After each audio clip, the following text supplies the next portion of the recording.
Hello and welcome back to another episode of Fund Friday. Today we've got a unique and special guest today. He is the first, probably non-real estate, fully full-time individual or capital raiser that we've had on this show before, which is super special in my opinion. He is becoming a fast friend. He is an investor of Lone Star Capital, which is a big feat, as we'll get into going on and unwinding and unpacking in the show. But please welcome to the show the lead god, the CEO and founder of Direct Funding Now, Ken Manesse. How are you today? Good, man. Thanks so much for having me on. And as always, it's a pleasure to talk to you guys and excited to, share a little bit of insights, maybe some wins, some losses, and, just share my experiences of what, I've gone through on my entrepreneurial journey.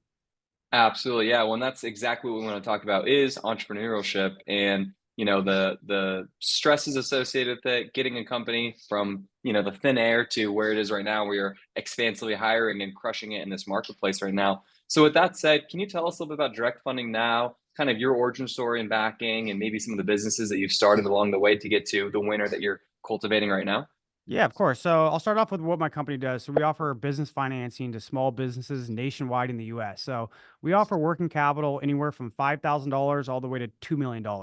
Now, the benefit of working with Direct Funding Now is um, we basically streamline the process, we cut the red tape, and we get approvals and offers out to our customers that qualify quickly within a couple hours or 24 hours. So they can decide how much capital they need, the terms, all that good stuff, so they can move forward with their business versus in the past and currently people go to the banks and it takes 3 weeks 4 weeks to get some funding for your business, and it's just too long, right? So businesses need capital quick and they need the access now to essentially eliminate the problems in their business or an opportunity. So that's where we come in. We had a nice little niche, and we use technology, we use partnerships to lend out our capital quickly, to support small businesses every single day. Over 500 customers a month that we're funding currently, and it's growing. So That's amazing. And is this kind of like a direct competition to like an SBA loan would be effectively, but more up on the private side, as you alluded to, as opposed to a bank?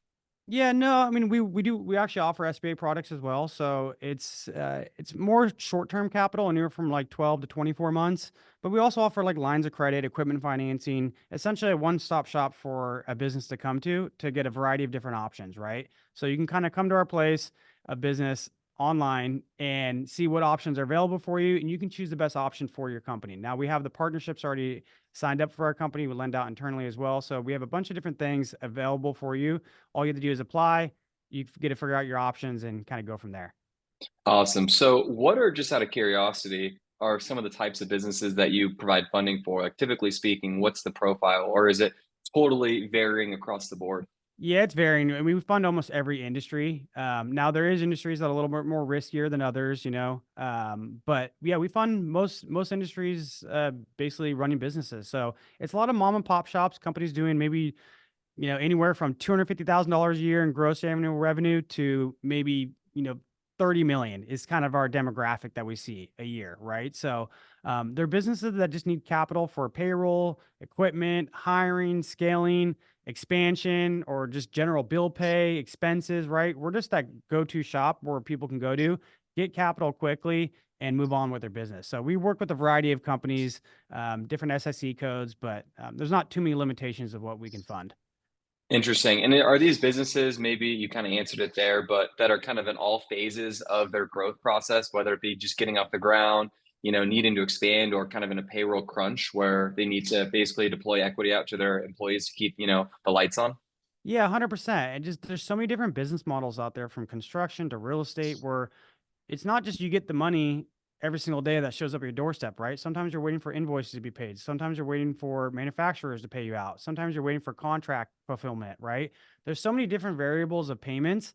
And unfortunately, with business, you have to pay bills and pay materials and supplies and invest every single day, right? So it's not just you get money and then you're able to spend it. No, you got to spend money and then, you usually get the money after that, right? So that's where it's just super tricky. And I think that's why our business has seen the success it's seen is it's that niche of we understand small businesses' pain and problems, and we give them a solution and an offer to basically, ease that pain so they can continue rolling with their business, right? So Yeah, so it's just all different varieties. That's awesome. So, I guess let me ask before you got to this point in your business where you're really thriving. I see your Instagram, because by the way, if you're not following Ken on Instagram, you are blowing it. That's why I call him the lead god. His IG is the lead god. It is, well, not only is it just super inspiring to see it, but I love because you're a family man. You've got your business going on. You really have everything going. I imagine right now you've probably never been happier or more fulfilled, just considering what I see on your profile and whatnot. But take me back before you got here. So, have you always been an entrepreneur? Were you kind of someone who just like, I don't believe in the educational system. I've just wanted to sell and kind of run businesses. Like, has that always kind of been your background and mantra? Yeah, so funny enough, no, right? Like I got into sales probably when I'm the age of like 21, 22, just because I was so broke. I was serving before. I tried to do the college thing. I knew it wasn't for me, right? And um, I was working serving jobs, then I had to get two serving jobs, and I was still broke, right? So I was just at a desperate. I was like, what can give me like an opportunity to like just make my life easier, right? I wasn't trying to make $1 million. I was just trying to make my life easier at that point, right? And I had a buddy working in mortgage sales, and he got me a job, at just like an opening position, right? Straight opening position, and I just worked my way up from there. So I worked at a mortgage company for a little bit, um, for almost like 2 years, and that's where I kind of really saw that guys were making 10 grand a month, 20 grand a month, 30 grand a month, 50 grand a month, 100 grand a month, and I was like, whoa! Like my mind was like blown, right? Like you mean like all I have to do is, do what this guy's doing and I can potentially make that kind of income, right? So it really opened to my eyes what is possible. So it led me down the path of, going to get my mortgage license, all that good stuff. And at that time, rates were really, really low. Um, and the rates started creeping up again, and the whole refi boom at that time kind of just got like, kind of got beat up a little bit, right? So I could have stayed in mortgage and kept doing that, but I decided to switch kind of products.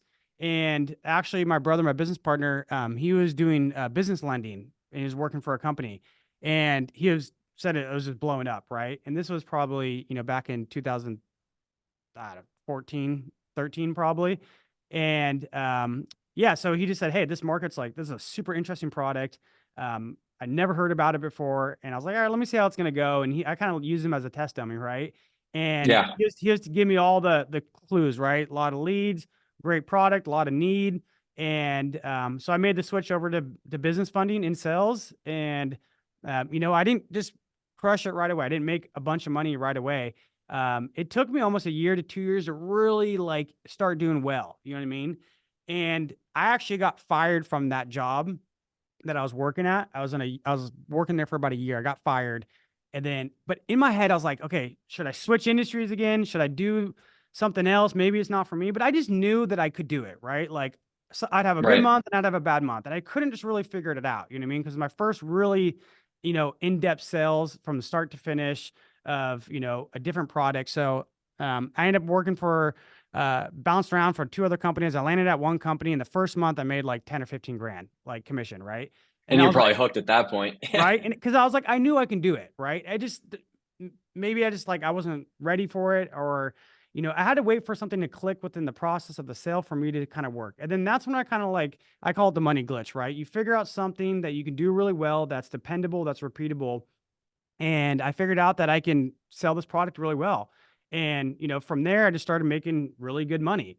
And I was only there for about less than a year before I started my company. So once I knew I can sell this product, what was my next thing? Like, okay, hey, I want to make more money, right? What's my path forward? I can keep working with this company and try to increase my income, but I just, I was the top person at the company. I knew there was some things I didn't like there as far as like leads and operational stuffs. And I just figured I could probably do it better. Right. So before jumping into starting my company and thinking I'm going to be some like rock star and entrepreneur and do all this stuff, I did something very important I think most people don't do. Right. I started figuring out the marketing stuff. Right. So in my head, if I can figure out the marketing before I quit my job, right, if I can figure out the lead gen, if I can figure out how to generate customers for a cheap cost, I can generate a lot of them. I know I could do the sale, right? So all I have to do is figure out all the other stuff of the processing and all that stuff in between, which I did, on my own, right, for a short period of time. But I figured out Eventually I can generate a bunch of these leads. Now I can do the sell. In the first month, I mean, it was like 60, 70,000 in income, right? And Yeah. so that's what I think is like super important, because I hear a lot of people like just jumping into entrepreneurship and doing these things, but they don't have they didn't do the prep before that, right? Whereas like they didn't do all the work that was necessary prior to that, and then that's when they're like, entrepreneurship is hard, they're gonna fail, and the business didn't work, and they didn't do the necessary prep leading into it. And then from there, I just slowly kind of grew my company. Yeah, well, I think it's a couple interesting points there to unpack. So to start with, it really makes me intrigued and interested because I think about that where you did it the right way, where you were kind of a fly on the wall. You saw kind of, the black tar heroin of making money, and that kind of came in. You obviously wanted to, live a nice lifestyle, so you saw that, but you took a very tactful approach, which is seeing it from the inside out as opposed to the outside in, where you were an employee, you were making money there, you kind of figured out the process, you're probably thinking about it, being very intentional about, what notes you liked, what notes you didn't like in the process. And then you said it there about the marketing side.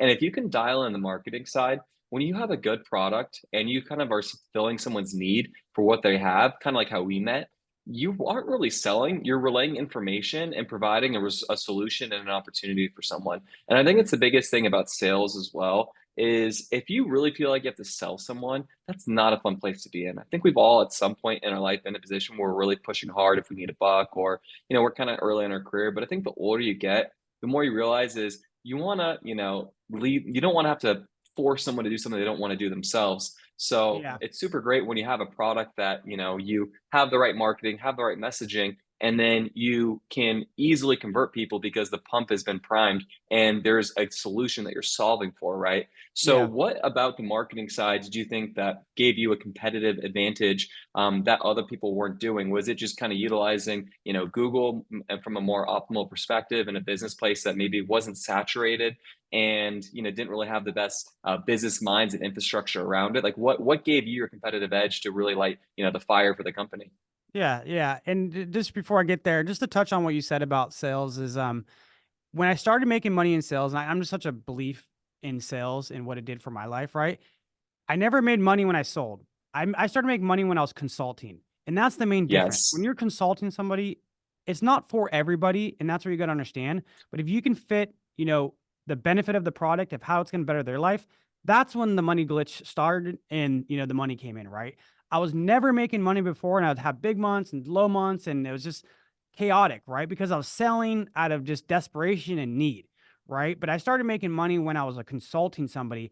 How can my product, what I'm offering you, benefit your current situation? And before I, blab you to death with my benefits, tell me about your problems. What's going on in your life? How can, potentially our product be a fit? And you want them to let them give you as much information as possible. And again, not to strategically sell them. You're trying to figure out their pain points so your product can fit perfectly within that pain point. So it's an easy decision for them to move forward, right? I think everybody wants to be sold, but they want to be sold in the way of feeling being helped, right? And they don't want to feel like And they're being being heard. 100%. Yeah. So we tell our sales guys that all the time, and everybody be a consultant. You're never going to make money just selling. So yeah, it just a little, Well, thought I had I while you're talking. well, no, I really love that tangent, and it's so powerful. And I feel like with Lone Star Capital, the way I look at it, and for those watch people will understand this, and you'll appreciate this as I see you wearing a nice little Audemars baguette on your wrist today. It looks like if my eyes serve me, I know you had the oyster flex the other day, but the way we look at Lone Star Capital is we're selling you an opportunity to give you a Panda Daytona at retail. You're not going to Yeah. buy that, no problem, that's fine.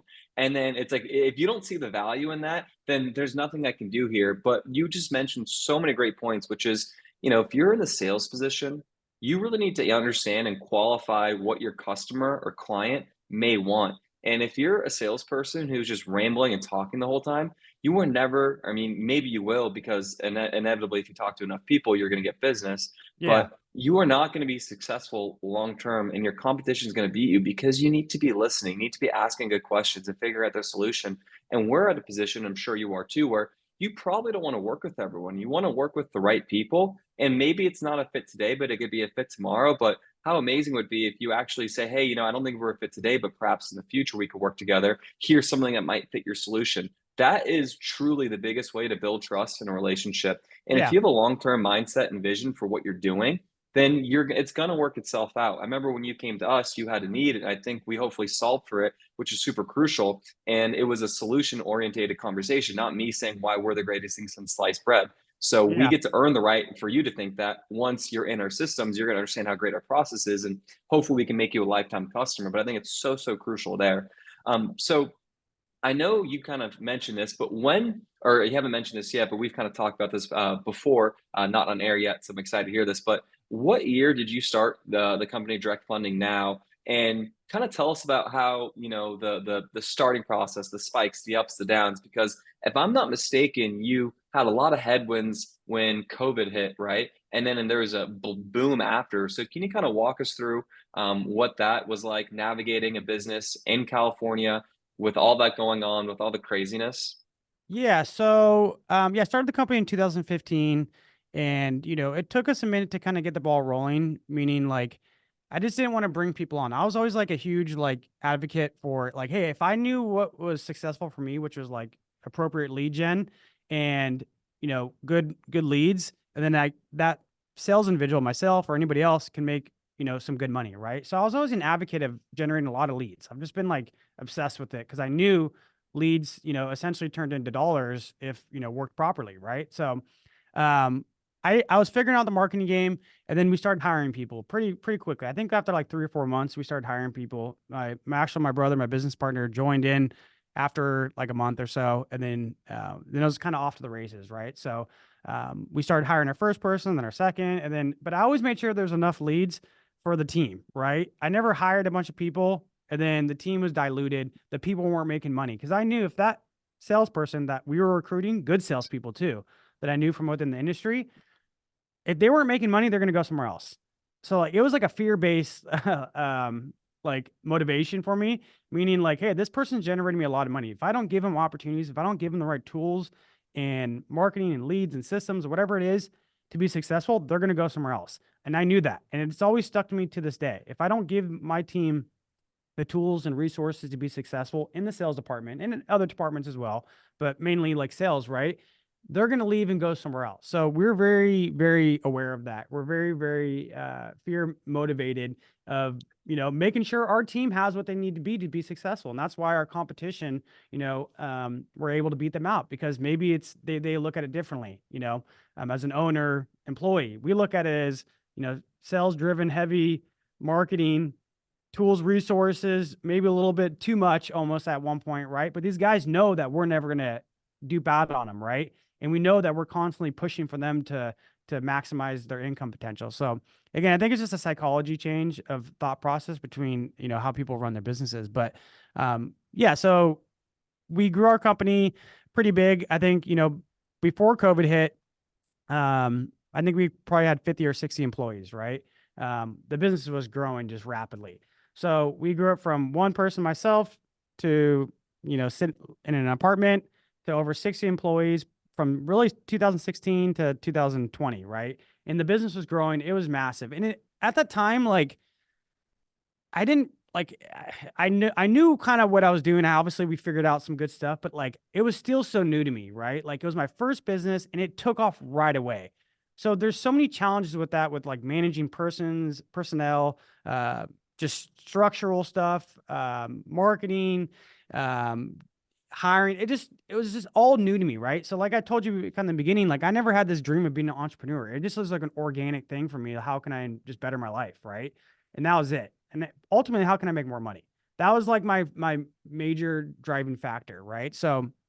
Um, the company grew so fast that there's so many mistakes and so many pains. And when COVID hit, it basically shut down our industry. We do small business lending, like legitimately decimate our industry. So And seemingly only people that can be open are, the big conglomerates like right, Walmart yeah, and Home Depot, which is so anti-America at its core because the backbone of this country is small businesses and people having their own American dream, depending upon how big their business is, right? So it's a massive shame, obviously, that occurred, but yeah. unfortunately, where you sat, you kind of got probably decimated momentarily, seemingly. Yeah, it was brutal, and just, building something up and having it pulled from your, from you without anything you did, right? It wasn't a bad business move. It wasn't bad, anything I did, right? So I think that was like the hard part for me. And it also too, it made me feel a little bit better, right? It wasn't like I failed because I made stupid decisions. I've, my business shut down overnight and we had to lay off 95% of our employees. And we just kept a really small crew to kind of see how things were going to go. And luckily, I had really great people that believed in me. And we were all just all kind of waiting for the market to open back up because no business were opening, they're closing. So imagine like our business of like we fund small businesses. Our, how we fund these businesses is basically off of their cash flow, how they're operating. So if there's no cash flow coming in, that's a very risky, business model, right? So it was just like this weird step game, like, okay, we're funding little deals and then like we close down again. And it took about a year, right, for everything to kind of get going again and the businesses and the economy for small business to open up. Um, and then once businesses open up, like we knew what to do, right? So I have this kind of like mantra in my head, right? You figure something out once, or you scaled a business once, you figured out some things. You do it 2 times, you got a blueprint, right? And I say you do it 3 times, you're goated, right? So you're Right. forever goated, right? So it's just a little funny thing I tell these guys all the time. But what I did know is I already had a blueprint how to scale the company before, right? So all I had to do, and it was definitely a different economy, different market, different everything, right? But I knew the blueprint, so I knew I can do it again. So I think I just slowly just stayed in it, and we built it, basically person by person again, legitimately, because all of our employees kind of left and did other things. Everyone moved out of state, and it was just a huge disbursement of everything, right? And we slowly built it up person by person again, and we had just a monster this year after year, just double digit growth, right? So I think it's just because we had a good blueprint, we had the strategies already, we had the mistakes we already did. We don't want to do that. We've already did that before. So it was almost like it was easier the second time around. You know what I mean? Like, and there was not, Because you didn't fail. You didn't fail or mess up. You didn't, as you said, really get a DUI or have some, yeah. bizarre, mishap or slip of tongue or something of that nature where, you have a Google article that's, not the best. It was just a, hey, competition got, or the market got weird. Yeah, for sure. So I think it was just like I had a little bit of like confidence coming out of COVID, knowing like, hey, it wasn't like anything I did, right? So, but the biggest fear was, are they going to shut down businesses again? Are they going to do all this stuff again? And like, is it a bigger wave of COVID going to come back, right? So you had all these fears, you know what I mean, of like what's going to happen. But at the end of the day, like I realized I can't control what happens out in the marketplace. You can't. Your brother, your sister, your mom, the biggest billionaires and entrepreneurs in the world, they can't control. What they can control is what they do on a daily day basis, right? So as long as I come in and I show up and I work hard and I outbeat my competition and I keep investing, I keep trying, I eventually will hit the marketplace and the opportunity at the right time. And then boom, everything hits and then it takes off. It happens every single time, right? So leading up to COVID, if I would have just, or not leading after COVID, if I would have sat back and said, hey, woe's me, or you know what I mean, not kept learning, kept trying, kept doing all these things, I figured out some really, really, awesome things that really helped catapult my business during COVID because I had nothing to do. So I was investing time and money and resources that I didn't want to spend, right? To kind of figure some different marketing strategies or tech strategies, all this stuff. And then once everything kind of hit, boom, we just blew up.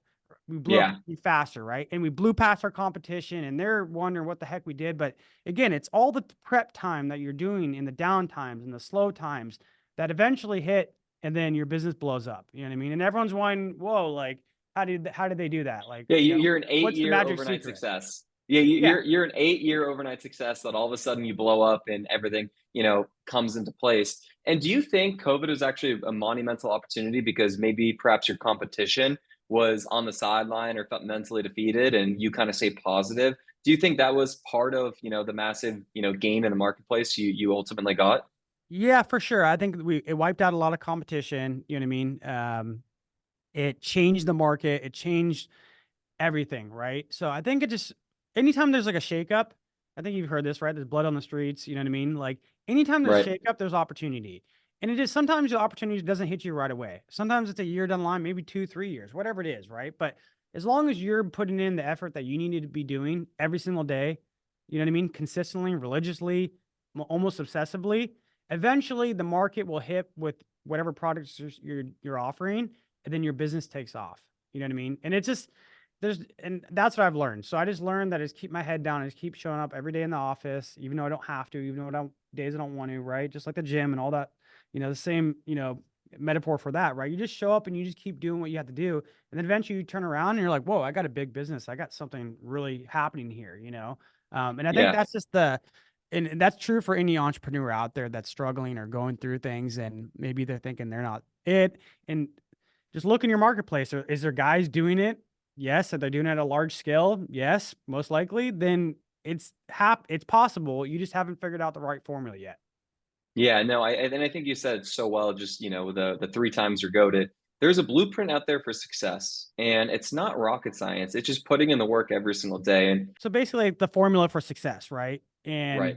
And what people are having to do to, put the pieces in place. It's not rocket science, like you said, right? It's just putting the Yeah. right piece, the right formulas in place, so that way you can, take advantage of the marketplace. Yeah, and success leaves a blueprint ultimately. Success leaves a blueprint. If you can see someone do it, you can implement it. You just have to stack your chips accordingly and let it go over time. And I think if you do that, it will come. But I think one thing Rob says, the principal and founder of the company, is people always overestimate what they can do in 1 year, but underestimate what they can accomplish in 5 years, right? Yeah. AKA the, overnight 8 year success, right? So it's kind of Yeah. funny. So can you kind of walk through as well what happened to your employee base during COVID, and then kind of over years from 2020 to 2021 to 2022 to now 2024, how many employees you've added on to your team and system? Yeah, so it's funny, like during pre-COVID, we didn't really have any like technology. It was very like limited tech stacks and like if anything, right? Very, very basic. And during COVID, we really started investing in technology. So I think we had 50 or 60 employees at the time prior to COVID. And then once COVID happened and we rebuilt, we learned that we can use basically technology to our advantage, right? Where I had a department doing like one task and it was like 10 or 15 people. We were able to automate it, build a tech stack around that. And now the thing works night and day, 365 days a year. And it costs us, just a small investment to build out. And then now that thing's forever producing. So yeah, so I think we slowly built it back up, and we vary based off of like our sales team size, anywhere from like 50 probably employees total, you know what I mean, to like 40-ish. It kind of depends, right? But right now we're on a really big hiring phase, so the goal is to keep hiring. But again, we're not in like a rush, right? I think that's the biggest thing. You want to go at the flow of where you're at in your marketing and your marketplace and the product, right? And your training and all that stuff. So it's not just about just like massive expansion, because that's when you lose money. We've done that multiple times in our business where we just, all right, we're just going to hire as many people as we want, and you have, and it looks great, but economically, is it good for your business, right? Your business is no more than a tool to generate revenue and profit for not just yourself, but for your employees, and provide value for your customers. And you have to be able to sustain that, right? So we've learned how much we should be investing each month, how much we should be scaling each month. And we do it organically, right? And so I think if you look at it more of not so much as like a number, but more so of your internal strategy and your comfort level and what you feel comfortable with, right? So I may have a competitor that's willing to invest 10 times as much as me, right? Into all these different things. My comfort level is not like that. I like to be very systematic and very approachable about stuff, because I want to be able to withstand market changes and dynamic changes and everything that goes on in the marketplace, right? So like it's almost like, we're like this turtle. I know it seems like we're growing fast, but we just keep at our own pace. I don't pay attention to what my competitors are doing. I listen to them. I hear about them.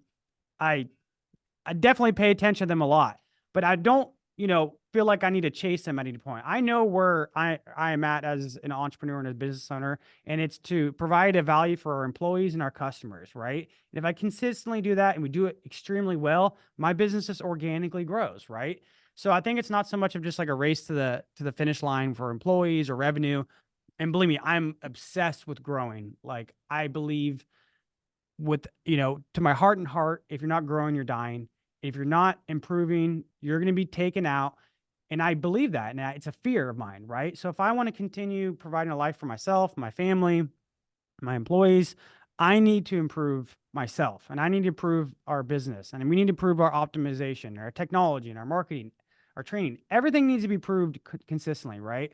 And I think that's the biggest thing is, once entrepreneurs get to a certain level and they've made some money and they have some success, is they start to feel like I've made it and I've done something, right? And for me, there's billion-dollar companies out there.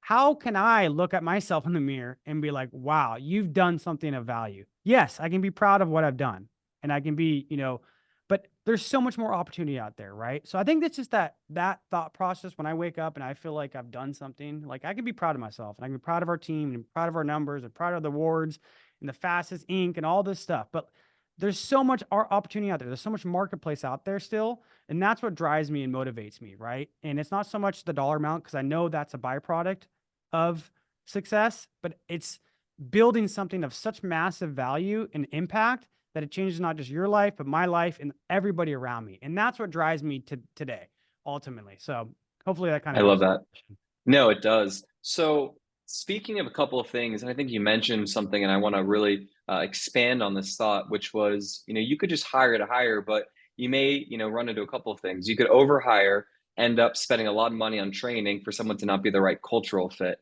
And which Hmm. brings me to thought of culture. So you have an in-person office, you got a sales team, you got the gong, you got the floor there, right? A bit of a boiler room, I'm sure, to a certain extent, which is fun. We've all Hmm. been there before if we've been in sales, probably to a certain extent. But what's your kind of perception and outlook on culture and building the right teams? Because as an entrepreneur, you're going to have to hire people, you're going to have to train people, and then you have to be more of a managerial position, not, the ones in the trenches selling anymore. So, do you have any Yeah. sort of philosophy or systematic approach to the hiring and firing process, and who you think might be a good fit or not, as it pertains to your team and kind of your wants and goals, and how your team currently sits as it stands today? Yeah. So I think building culture and like, basically shining your vision from the top down, right?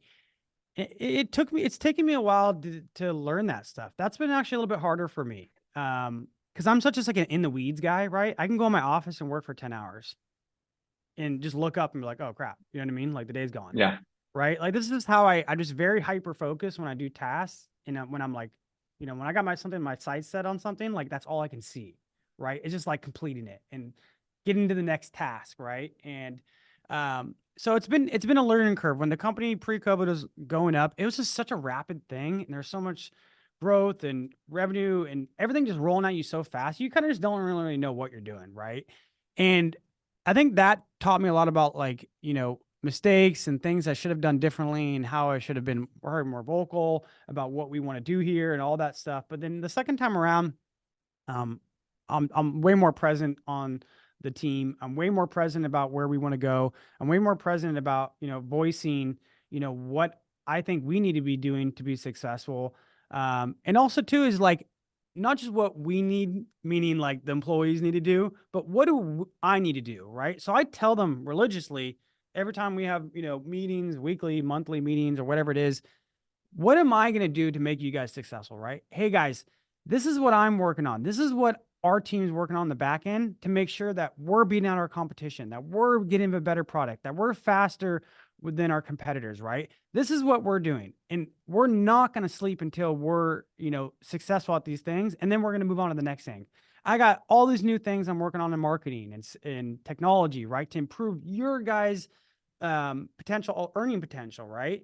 And I think it's just voicing that from the top down because sometimes they look at you as the boss or the owner and the guy that's making all the money. And it's like it's not the good way to look at it, right? You should be looking at it as that guy's like working his ass off every single day. And I can work for someone like that, right? And I want to work for someone like that. I think that's the biggest problem that I had, when I was working for people. I saw it in some people, but some of the owners, I just didn't feel like they wanted it as bad as me, right? Like they're yeah, not showing up, they're on vacations, they're here this day. I'm like, dude, I'm gonna smoke this guy if I ever get in business. You know what I mean? I'm gonna smoke him. yeah. It's done. And I do. We smoked all of our like local competitors around here. You know what I mean? They're not in business or they're just running small little things. And maybe that's okay with them, and that's fine, right? But that's not fine for me. That's not okay with me, right? I take a very, very personal that I have people wanting to join my team and wanting to work for me. So I don't wake up every day like feeling like I figured out something. I wake up knowing that it can change at any point and they can leave me at any point, and I better provide a great product, a great service, a great training and environment for them to be successful. If they're successful, they're going to stay with me. You know what I mean? Yeah. I feel like in today's world of just entrepreneurship and online and all those different opportunities you see, people can go do what they want, right? And it's a real thing that they want to work with you for some reason, you know. And I think you should really be sharing your light on that. Yeah, it's the biggest compliment in the world if someone wants to work with someone. And you've hit a lot of key points there that I want to once more unpack. So it's very interesting as I think a lot of people as employees maybe look at the bosses like they're, this guy who's fat and happy and doesn't Yeah, care. But the reality is they do care. At least the good bosses and good teams and good businesses do. I can only speak from my experiences with Kent and Rob as the principals and founders of Lone Star, my bosses. They don't make me feel like some employee or that, my voice isn't heard. But guess what, everyone? They get paid last and they accrue yep, all the risk. Okay. So you're out there probably spending a bunch of money where maybe a lot of employees, I'm sure your team does because they know how much you care. But I think a lot of employees don't realize that they get paid last and you get paid first. And they also have the upside if things go well, but they also accrue 100% of the downside. So, for instance, if there's earnest money deposit or money coming up, guess what? They're the ones that have to put that money up, not me. And then I get receipt of getting paid and bonus, this, that. So, I think it's really crucial to consider the other end of the spectrum, which is what you have to go through as an employer. And then on top of that, too, having people where you can be approached and caring a lot is super important. And that's definitely something I think that you come across as well, doing a good job, which is building the right team and building the right culture and infrastructure there. And, it's not easy to be in that position. I come from kind of an interesting background. This is kind of the first job I've had as a W-2 earner, if you will, because I had my own residential real estate business. So I kind of have this inherent urgency deep down where I know that, hey, if I want to get paid, it comes with me selling. So you yeah, better, get your acting gear and start doing the work. So I can really appreciate their perspective where they've done that and now they've created an ecosystem, a machine where I can get paid and everyone else can get paid and we have systems and they've got employees. They have the opportunity to feed families. I'm sure you look around like, honestly, of course, the money is great, but even on a more deep and level is, when we die, we can't take that with us. But you'll be able to tell everyone, yeah, I was able to feed people's families and people's kids through colleges and, help them live a more enhanced and rich lifestyle. And I know someone like yourself, you really care about that. And a good boss does care. And I'm sure you have an ecosystem where people's opinions can be heard, and that's there. So how do you manage feedback and keeping people happy, and then also just the firing process if it comes to that? And if you ever had any family hirings and firings and fits there that you kind of had to work through that might have been uncomfortable as well? yeah. Yeah, so I think you gotta once the business gets to a certain point, you gotta understand that there's gonna be you need to have more structure, right? So there's got to be like you still want an open door policy because it keeps the information flow very, very, consistent, right? Which is very important, right? But you still need structure where, you want org structure, you want managers, you want, certain departments to handle certain things and certain staff to handle certain problems, right? So at some point, there has to be some org structure. It can't just be a slosh fund of ideas and open doors. It's too much. There's too much going on in the day-to-day business where there needs to be some structure. So once you have the business structured appropriately, right, through some type of org structure, the information flow can get to the certain people so they can make decisions, right? So I think that's the most important thing because once you figure out the marketing, once you figure out the business model and the product, you got to figure out the org structure, right? And then you got to start hiring good people to fill those org positions to help you grow your business. If you put a bad person into a position of management or operational standpoint, they're going to derail the business. So you got to be very aware with that as a business owner at top to be seeing, hey, how are these people performing in these tasks, especially managing and operations and all the stuff that need to be overlooked in personnel, right? So I feel like we've done a pretty good job of putting the right people in the right seats and then them giving them the tools and resources that they need so they can kind of operate almost independently. But obviously we get feedback of, strategy and deployment, right? But it's really us at the top deploying strategies to our team. And then our team disseminates those strategies. And then we sit back and we look to see how those strategies played out versus hiring or training or marketing or sales or processing or funding or whatever that is, right? So at the top, you got to put your guys' brain hat on with your team and give them some rope, let them implement some things, sit back and see how those strategies are deployed in your business, right? And then once you see those, you'll take the good things, and you'll extract the bad things, right? You take the good things, you extract the bad things, and eventually you have a good little working system. So I think that's really important. Set up the org chart for that. As far as like hiring and firing and all that stuff, I mean, that's just, it sucks, right? It's really, hard to get good people in the door that believe in your product or service. It's just a hard thing to do, right? There's so many options where we live and opportunity. And, so you got to sell them on your business, on the product and the marketing and everything for them to kind of want to work with you, right? And then at the same time, you need to make sure that they have the right support to be successful in any role they're at, right? And that's a whole nother ball game. But I think it's just, uh, you want to hire the right people and not just hire people just to fill seats. You know what I mean? And we've felt that in the past, and that goes with family too. Is like it's really easy to give family positions and jobs and stuff, but it can be to a detriment to your business. So be very careful about just hiring family just because it's Bob the uncle. You know what I mean? Like Yeah. he may not be a great fit for managing, some operational stuff in your business, right? And then you feel bad about departing or whatever it may be. So I think you just be very aware. It's a business is not a game.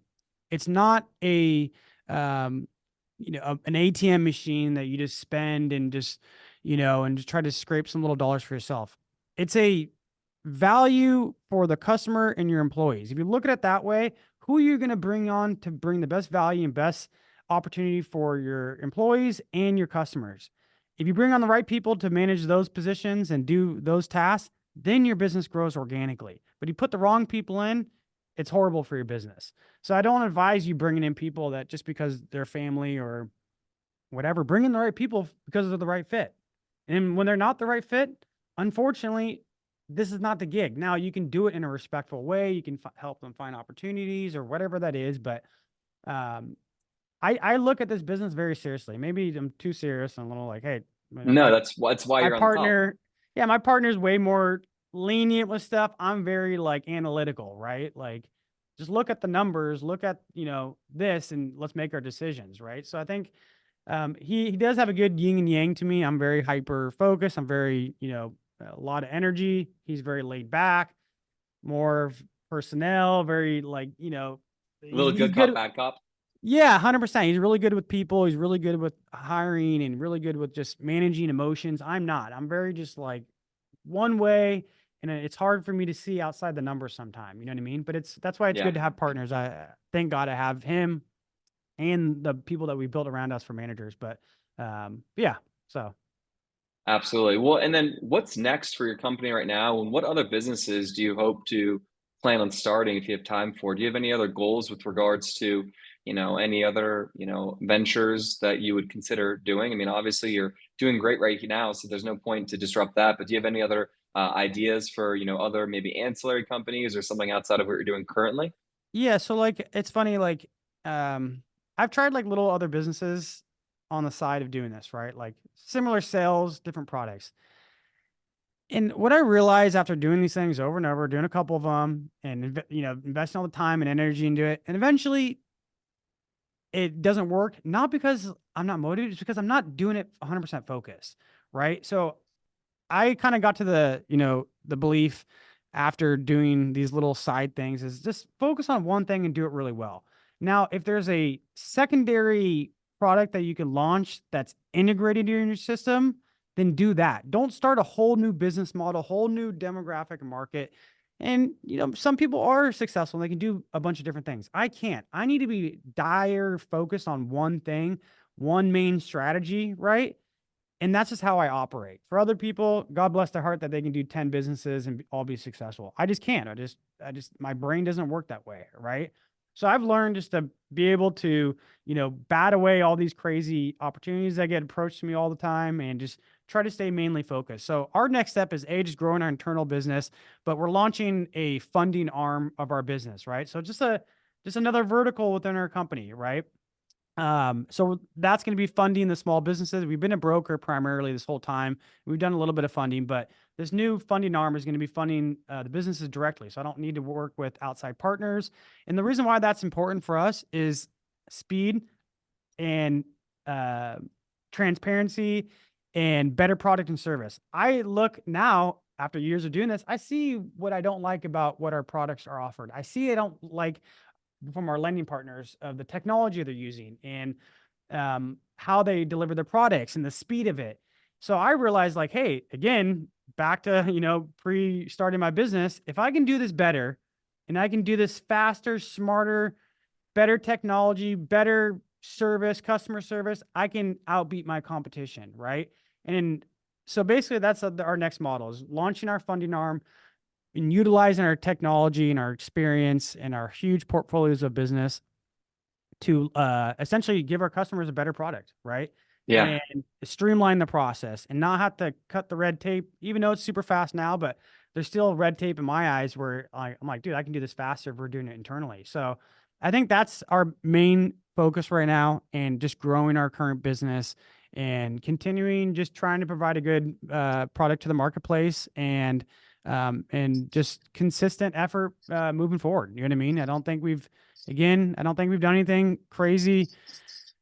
I'm not on a yacht somewhere with, 1,000 employee company, right? And it doesn't mean I need to get that, but I think, there's still a lot of work to be done. You know what I mean? And I Yeah. know that, and I know I have to show up to continue doing that. So.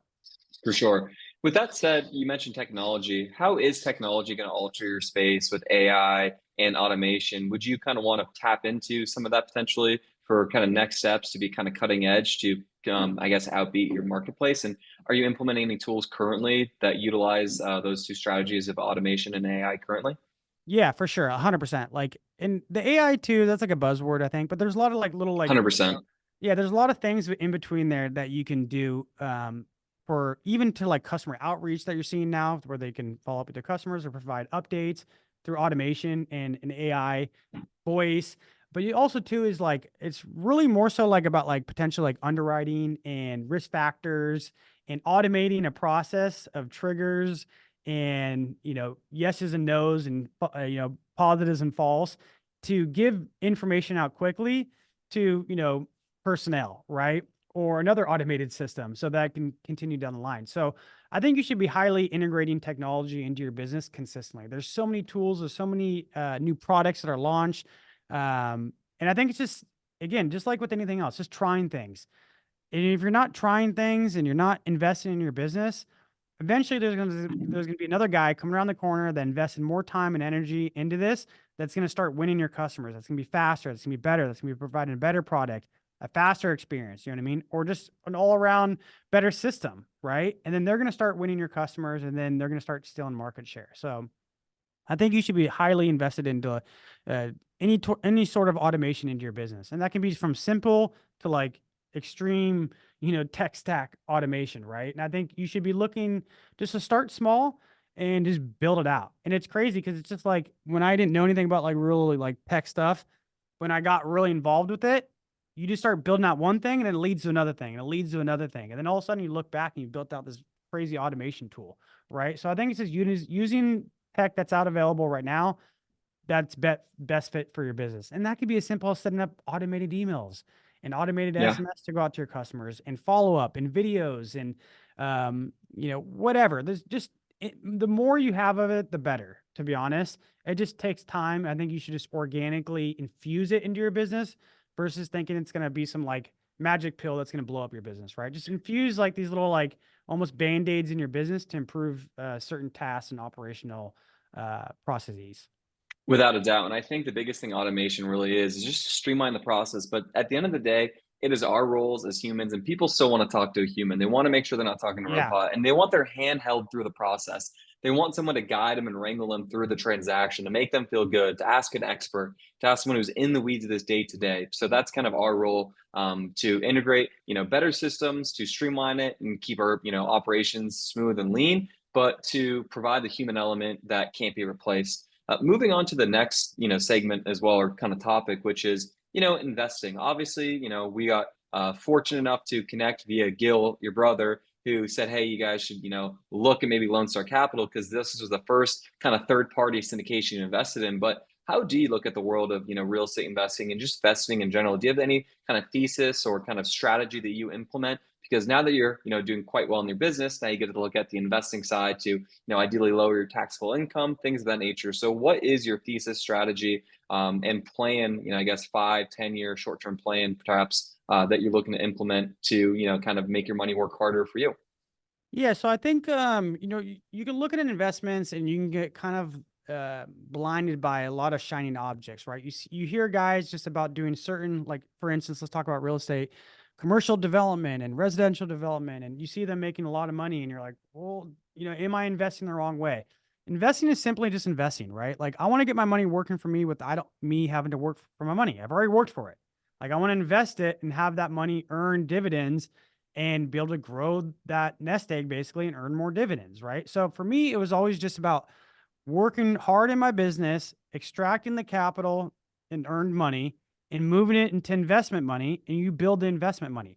For me personally, that's my main objective, right? For others, your main objective might be actually investing is your main earning vehicle, right? Or Your it's real job. estate, yeah, or your job, where you might have to look at it a little bit differently, and you maybe have way bigger windfalls than me in real estate, right? And bigger flip opportunities and equity builds and all this stuff. But for me, I don't. My main task is my business, and I understand that. And I use real estate and other investment vehicles to deploy capital to earn consistent, reliable income, right? That's dependable. That's not crazy, huge potential, risks where the returns are bigger, but I like to have just safe, good returns. And then I just build that up slowly. And then over the years, every year I just keep, allocating funds out for investments. So you're growing your portfolio. So for me, I look at strictly as an investment and then also tax benefit. So, and there's massive tax advantages to real estate and deploying your capital a certain way. And you should definitely look into that as an entrepreneur. It's some of the best tax advantages out there. But I think I like to sit and forget about it, right? So even other stuff that I've worked at, I like to have property managers. I do not want to be managing these portfolios or properties or anything like that, right? Give it to competent people, do your homework, get the best investments you can, and let them do a better job than you can, right? I don't go on my sales floor and try to sell my product anymore. I haven't pitched a customer in, I don't know how many years, probably 7 years, you know what I mean? For our product, I have better salespeople than I ever was, right? That do that task. I have better people in technology. I don't try to go figure it out. I hire the right people to do those tasks that are way, way better than me, right? So I think it's about hiring the right people, getting the right team in place, and utilizing your capital, essentially just to build your nest egg, right? And I think my passion is I love real estate. I love, you know, development and stuff like that. But when I wake up every day, I don't think about real estate, and that's okay. I think about my operational and marketing and strategy and just business stuff, like in my current company. So at the same time, I want to, make sure that I'm, doing the right steps. So, when I first started making money, I didn't blow it on anything. I was driving a Honda Accord. I was living in an apartment legitimately, and just, more You money aren't than driving ever. a Honda Accord. Yeah, you're not driving a Honda Accord anymore. No, no, but believe me, that took years to Yes. do that. Right. And I didn't, even when I had money, I didn't just go out and do it. I bought an apartment building before I ever bought myself a car, like a brand new real car, right?